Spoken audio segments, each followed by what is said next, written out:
What happens when poverty meets desperation? When the law turns a blind eye and the hunger for survival leads people to the most dangerous places?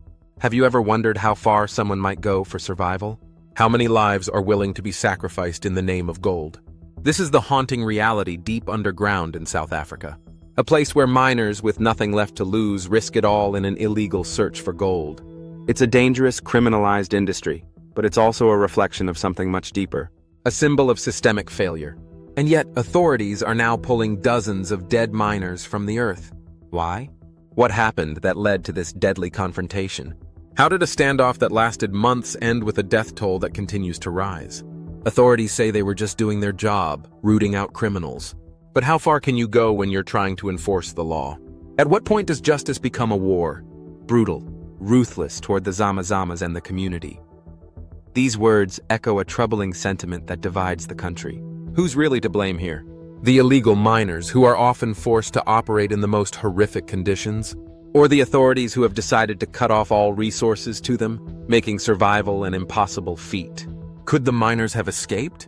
Or was the escape route cut off by those in power? Was it a battle for gold or a fight for life? This is the reality beneath the surface. A mine more than a mile deep. Yet these miners aren't just after gold.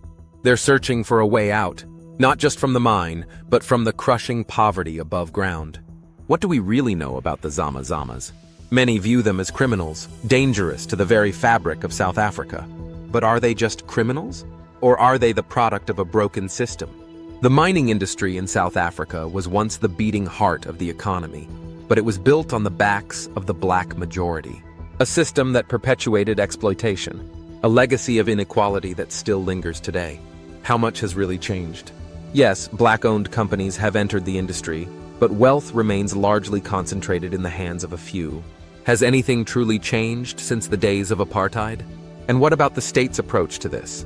When a country is so divided, is the answer to smoke out its problems, or to dig deeper and find the roots of inequality?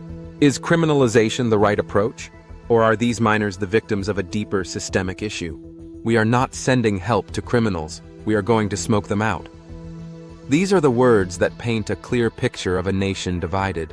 But at what cost? How much longer can a society ignore the cries of its people? What happens when those cries become a desperate attempt for survival in a dark, dangerous place? This is not just a story about illegal mining.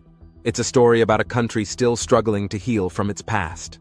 A place where survival means more than just living, it means fighting for a future, in a world that seems to have forgotten you. What will South Africa choose? To confront its past or to bury it even deeper?